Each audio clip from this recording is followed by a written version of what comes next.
just want to show off my West Bend 700, right, 5-port, right? So it's a little different than a 3-port, right? Underneath this piece right here, the support plate, you have 3 transfer ports in there, and that's where, you know, the main fuel comes in. And then these were a little different. These have a hole right here in the transfer case, and then underneath this little plate right there, all right, there's another hole into the cylinder that lines up with those transfer ports. And basically what they were trying to do is buy some time until the 820 came out, and soup up these engines to compete with the McCulloch engines that were, you know, out at the time and beating them.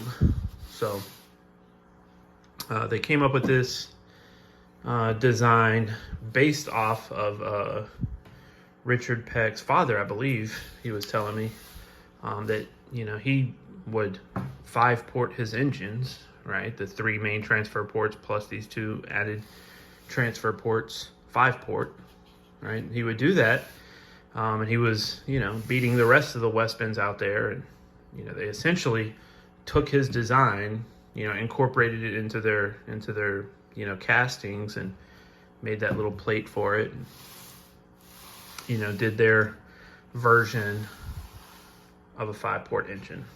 All right, so that's what this is.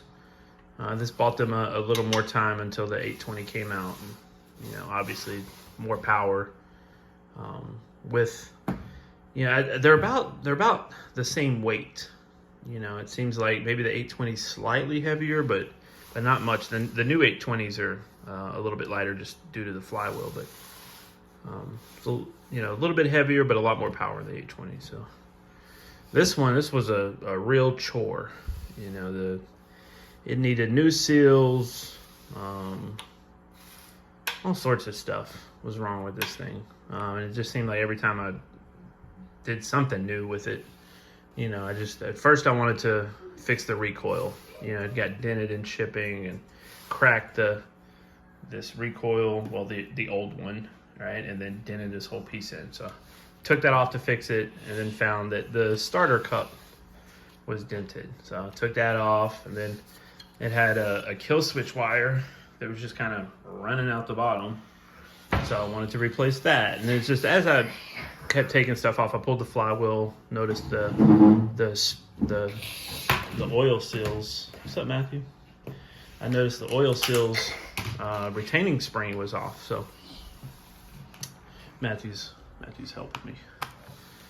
Anyways, I noticed that seal was, that spring was off. Oh, my Lanta. Somebody's messing with his DS. Anyways, I would take one thing apart, you know, and get to the next thing to try to fix it, and the next thing, it just, you know, eventually the whole thing had to be completely rebuilt. And you know, it's done now. It was a difficult process. Connecting rod bolt the connecting rod bolts weren't torqued down.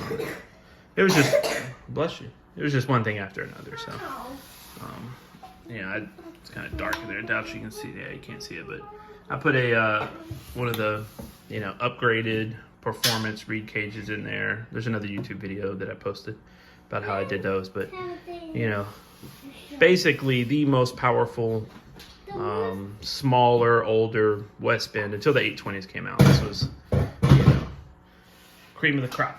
It's most power as you could have.